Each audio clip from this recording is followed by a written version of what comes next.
اللہ تعالیٰ اس ماہ رجب کی قدر و قیمت کرنے کی توفیق ہم سب کو عطا فرما دے۔ تو ماہ رجب المرجب کیا ہے؟ تو اس کا رجب کا مطلب کیا ہے؟ پہلے یہ دیکھ لے رہے، جیم اور با، یہ 3 حروف سے یہ رجب بنا ہے۔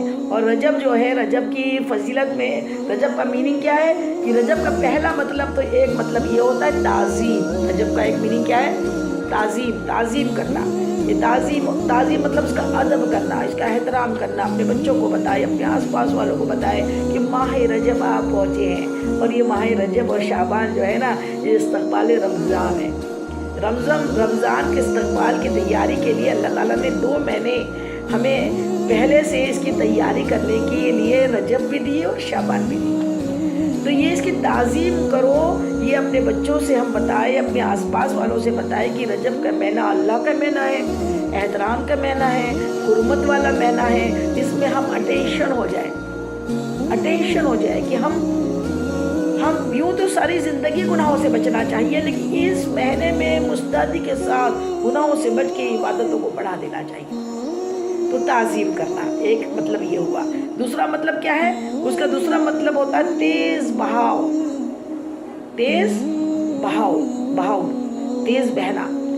بہنا مطلب اللہ کی رحمت اتنی تیزی سے اس مہینے میں بہتی ہے، بلوئنگ ہوتی ہے، اتنی تیزی سے اللہ کی رحمت بہتی ہے، جیسے ہلکا پانی اگر بہتا ہے تو وہ کچرا اتنا نہیں بہا کے لے جاتا، لیکن جب تیز پانی بہتا ہے نا ندی کا، تو اپنے ساتھ ساری گندگی، ساری خرابیاں بہا کے لے جا لیتا ہے۔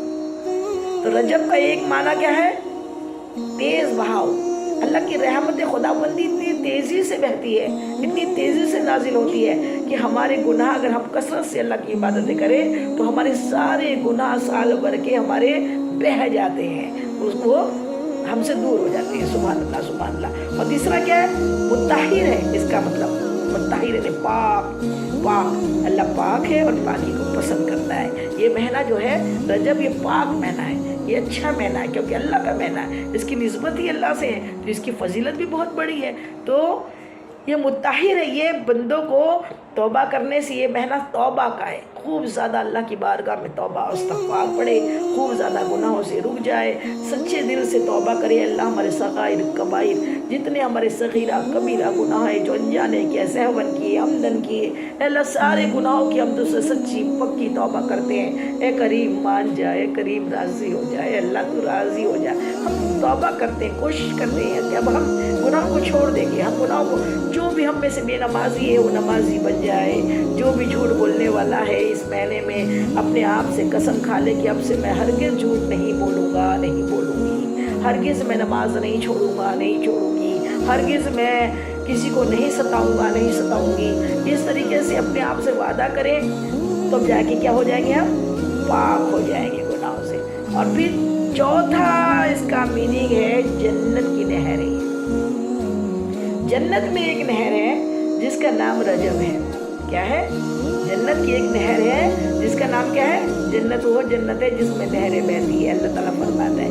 تو جنت میں ایک نہر ہے جس کا نام کیا ہے؟ رجب، جس کا پانی برف سے زیادہ ٹھنڈا، شہد سے زیادہ میٹھا اور دودھ سے زیادہ سفید ہے۔ ایسی وہ نہر ہے اور وہ بہہ رہی ہے، جتنا پینا ہے سیر ہو کے پیے۔ اور وہ کس کو ملنے والا ہے؟ اس کا پانی کس کو نصیب ہوگا؟ جو ماہ رجب میں اللہ کے کو راضی کرنے کے لیے، اللہ کے قرب کے لیے جو ماہ رجب میں کثرت سے روزے رکھے، جو ماہ رجب کا روزہ رکھے گا، اللہ تعالیٰ جنتی نہر رجب سے اس کو سیریاب کرے گا۔ سبحان اللہ، سبحان اللہ۔ تو یہ 4 مہینے حرمت والے ہیں اور اس کا ایک روزہ، اب بزرگان دین نے کیا فرمایا؟ بزرگان دین اس کے بارے میں ارشاد فرماتے ہیں کہ یہ جو 3 مہینے ہیں نا، یہ 3 مہینے کی مثال ایسی ہے جیسے کسان جب فصل بوتا ہے تو کیا ہے؟ رجب جو ہے وہ بیج ڈالنے کا مہینہ، بیج بونے کا مہینہ، بیج بونے کا مہینہ رجب ہے۔ بیج بوئیں گے تبھی تو فصل کاٹیں گے نا، بنا بیج بوئے سیدھا فصل کوئی نہیں کاٹ سکتا، فصل ہی نہیں ہوگی، کیا کاٹیں گے؟ اسی لیے رجب کا مہینہ آ گیا تو عبادتوں کے بیج، نیکیوں کے بیج، اچھائیوں کے بیج، روزوں کے بیج اور خیر خواہیوں کے بیج، عیادت کے بیج اور اچھے اچھے کاموں کے بیج، یعنی ہم کثرت سے اللہ کو راضی کرنے والے کام کرنے والے کریں تو یہ ہماری نیکیوں کے بیج بونا ہوا۔ رجب جو ہے بیج بونے کا مہینہ ہے، اور شعبان جو ہے سینچنے کا، پانی ڈالنے کا مہینہ ہے۔ پانی پودوں کو، جب پودا نکلتا ہے اور بیج ڈالنے کے بعد پانی ڈالا جاتا ہے، بنا پانی کے وہ بیج پودا نہیں بنتا، اور پودے میں پانی نہ ڈالے تو وہ مرجھا جاتا ہے۔ اسی لیے شعبان جو ہے وہ کیا ہے؟ سینچنے کا مہینہ، پانی ڈالنے کا مہینہ۔ اور اس کے بعد رجب المرجب کے بعد کیا آ رہا ہے؟ شعبان، اور شعبان کے بعد کیا کون سا مہینہ ہے؟ ماہ رمضان المبارک۔ رمضان کا مہینہ جو ہے وہ فصل کاٹنے کا مہینہ ہے۔ تو جس نے بیج بویا ہے وہی تو پانی ڈالے گا، اور وہی جس نے پانی ڈالا ہے وہی تو فصل کاٹے گا۔ تو اسی لیے یہ مہینہ جو آپ پہنچا ہے، ہمیں بیج بونے کا ٹائم آ گیا ہے۔ ہم ابھی جو بھی سال بھر ہم نے گناہ کیے، ابھی ہم توبہ کر لیں، اللہ کی بارگاہ میں اٹینشن ہو جائے، میرے مولا تیرا مہینہ ہے، گناہوں سے بچا لے۔ لا حول ولا قوت الا باللہ العلی العظیم۔ اللہ سے دعا مانگتے رہے، نہیں ہے کوئی طاقت کوئی نیکی کرنے کی، نہ گناہوں سے بچنے کی، سوائے تیری توفیق کے۔ اللہ تیری توفیق کے بنا تو ہم کچھ بھی نہیں کر سکتے، اور اللہ تو عطا کر دے۔ بندہ جب کوشش کرتا ہے اللہ اس کی مدد کرتا ہے، بندہ کوشش ہی نہیں کرتا تو اللہ بے پرواہ ہے، جسے جو چاہے جو کرنا ہے کرے۔ اللہ کو کیا کرنا ہے؟ اللہ تعالیٰ نے ہمیں بھیج دیا امتحان میں، ابھی ہمیں کوئی کاپی نہیں کرانے والا، پڑھنے کے لیے روشن کتاب بھی بھیجی، پڑھانے کے لیے اپنا حبیب بھی بھیج دیا۔ سلیبس پورا ہمارے پاس ہے، پڑھانے کے لیے اللہ کے حبیب کی حدیث مبارکہ ہے، اور اللہ کے خاص بندے بھی بھیجے ہمارے لیے، کہ جیسے اسی مہینے کی فضیلت میں کیا ہے کہ ہمارے ہندوستان کے جو ہے سلطان ہند حضرت خواجہ غریب نواز معین الدین چشتی اجمیری سنجری رحمۃ اللہ علیہ کا عرس مبارک بھی 6 رجب کو ہے۔ آپ کی بھی نسبت اس مہینے سے ہے، اور اگر آپ انڈیا نہ آتے تو شاید ہم مسلمان نہیں ہوتے۔ آپ کا ہم پہ بہت بہت بڑا احسان ہے۔ تو اللہ نے اپنے اچھے بندے، اپنے ولی بھی بھیجے ہمیں سدھارنے کے لیے، ہمیں راہ راست دکھانے کے لیے، صراط المستقیم پر چلانے کے لیے۔ اللہ تعالیٰ نے اپنے اچھے بندوں کو ہمیں پڑھانے کے لیے بھی بھیجا۔ جو حضور پاک کے جو وارث جو ہے نا، آقا فرماتے ہیں نبی اپنے پیچھے روپیہ پیسہ نہیں چھوڑتے، حدیث مبارکہ ہے، وہ اپنے پیچھے علماء کرام کو اور اللہ کے خاص بندوں کو چھوڑتے ہیں، اولیاء کرام کو چھوڑتے ہیں، کہ جن کی پیروی کر کے ہم مسلمان صحیح معنوں میں بن جاتے ہیں۔ ہمارے خواجہ غریب نواز رحمۃ اللہ علیہ تشریف لائے اور ہم مسلمان بنے، تو ہمیں اللہ تعالیٰ نے اپنا بندہ بنا لیا، اور ہمیں الحمدللہ اللہ مرتے دم تک ہمارا ایمان کو سلامت رکھے، ایمان ہمارا صحیح سلامت رہے۔ تو ماہ رمضان کے مہینے میں فصل کاٹیں گے، اور یہ رجب کا جو مہینہ ہے یہ کیا ہے؟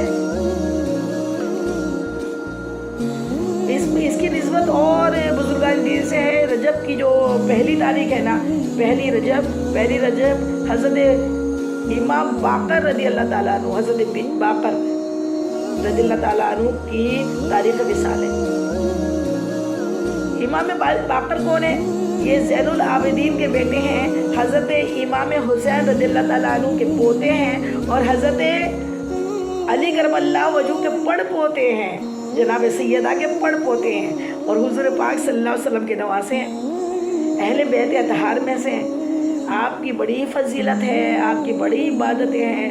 آپ کی بات نکلی ہے تو ایک بات یاد آ گئی آپ کو، وہ بھی اس میں بتا دوں توفتاً تبرکاً، کہ یہ امام باقر رضی اللہ تعالیٰ عنہ جو ہے، یہ آپ کو ان کا تعارف تو میں نے شارٹ میں سمجھا دیا کہ زین العابدین کے بیٹے ہیں، جو بیمار عابد کہتے ہیں نا، کربلا میں جو ایک ہی اکیلے بچے تھے، وہ کون تھے؟ حضرت زین العابدین عابدین، حضرت امام حسین کے شہزادے ہیں، اور انہی کے بیٹے ہیں حضرت باقر رضی اللہ تعالیٰ عنہ۔ ان کے پاس ایک مرتبہ ایک شخص آیا جو نابینا تھا۔ شخص آیا، کہنے لگا حضرت آپ اہل بیت میں سے؟ آپ نے کہا جی۔ الحمدللہ۔ کہا آپ سیدہ کے لال میں سے ہیں؟ بی بی سیدہ آپ کی دادی حضرت ہے؟ کہا ہاں۔ آپ رسول اللہ کی خاندان سے؟ کہا الحمدللہ۔ تو کہا جب آپ اہل بیت میں سے ہیں تو بس میرے لیے آپ دعا کریں، کہ اللہ مجھے آنکھیں عطا کر دے، میں نابینا ہوں، آنکھیں نہیں ہیں، اندھا ہوں.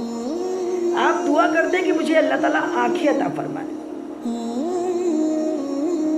تو انہوں نے تب میں سمجھوں گا آپ اہل بیت ہو. اللہ اکبر. تو پھر آپ کو بات بڑی ناگوار بھی لگی. آپ نے ہاتھ بلند کیے، کہا اے اللہ، یہ مجھے کرامت کے ساتھ اہل بیت جاننا چاہتا ہے، میری کرامت دیکھنا چاہتا ہے کہ میں اہل بیت ہو کہ نہیں ہوں. تو اے پروردگار، مجھے اپنے پیاروں کے صدقے، اپنے حبیب پاک کے وسیلے سے اور میری دادی سیدہ کے وسیلے سے میری یہ دعا قبول کر کہ اس نابینا کو آنکھیں عطا فرما دے. بس یہ دعا کرنی تھی کہ اس کو آنکھیں آ گئی. اب اندھا کیا چاہے دو آنکھیں؟ وہ تو اندھا تھا، ہمارے خوشی کے جھومنے لگا، بڑا اللہ کا شکر ادا کرنے لگا، بڑی آپ کی تعریف کرنے لگا کہ حضرت آپ کی دعا میں وہ کمال ہے، وہ کرامت ہے، آپ کی معجزہ، آپ کی کرامت بڑی زبردست ہے. لوگوں نے دیکھا آپ کی کرامت ہوئی. اندھے کو آنکھیں آ گئی.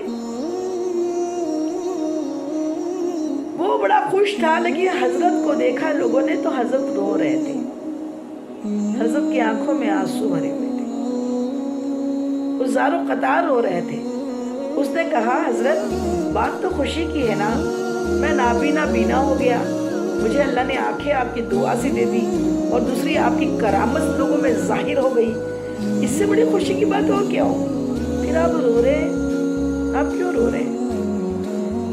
کہنے لگے کہ بات تو تیری صحیح ہے، لیکن میں اسی لیے روتا ہوں کہ اب اس آنکھ کا بھی تجھے حساب دینا پڑے گا. اللہ تعالیٰ حشر کے دن اپنی دی ہوئی ہر نعمت کا حساب لے گا. ٹھنڈا پانی جو پیا ہے اس کا بھی حساب ہوگا، ایک کھجور جو کھائی ہے اس کا بھی حساب ہوگا. ابھی تک تیری آنکھیں نہیں تھی تو آنکھوں کے گناہوں کا حساب نہیں ہوتا، لیکن میری اس دعا سے تجھے اللہ نے آنکھیں دی، اور اب حشر کے دن آنکھوں کے استعمال کا بھی حساب ہوگا. اور میں نے سنا ہے کہ بہت سے لوگ صرف آنکھوں کے گناہوں کی وجہ سے جہنم میں داخل کر دیے جائیں گے. صرف آنکھیں انہیں جہنم میں لے جائیں گی. بڑی سوچنے کا مقام ہے. یہ آنکھیں اللہ نے ہمیں نعمت دی ہے، اور اس کا استعمال ہم کیا کر رہے ہیں؟ ان آنکھوں سے، یہ آنکھیں دی ہے کعبۃ اللہ کا دیدار کرنے کے لیے، یہ آنکھیں دی ہے گنبد خضرا کا دیدار کرنے کے لیے، یہ آنکھیں دی ہے علماء کرام کے چہرے کا دیدار کرنے کے لیے، یہ آنکھیں دی ہے قرآن پاک کی تلاوت کرنے کے لیے، یہ آنکھیں دی اپنے والدین کو مسکرا کے دیکھنے کے لیے کہ حج اور عمرے کا ثواب اللہ نے دیا ہے والدین کو مسکرا کے دیکھنے والے کو.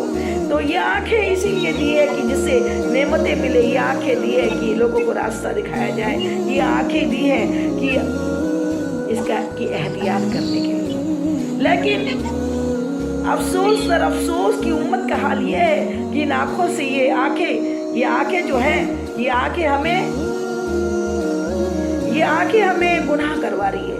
آج تو حال یہ ہے کہ رات بھر موبائل میں، رات بھر میں الٹے سلتے سیریل، گندگیاں، خرابیاں ان آنکھوں سے دیکھی جا رہی ہے. اور سوچتے ہیں ہم چھپ کر دیکھ رہے ہیں، لیکن انہیں نہیں معلوم، یا وہ نہیں جانتے کہ اللہ ہر پل ہر لمحہ ہمیں دیکھتا ہے. وہ حی اور قیوم ہے، وہ سب کچھ جانتا ہے. تنہائی میں کیے ہوئے گناہوں کو بھی وہ بخوبی جانتا ہے، اور تنہائی میں بھی ہمارے جو دو فرشتے ہیں نا، کرامن کاتبین، وہ ہمارے اعمال لکھ رہے ہیں. ہمارے کتنے گناہ راتوں میں ہو رہے ہیں، چھپ چھپ کے ہو رہے ہیں، وہ گناہوں کو درج کیا جا رہا ہے. اور ان گناہوں کو جب حشر کے دن دکھایا جائے گا تب نہ جانے ہماری کیا بات ہوگی.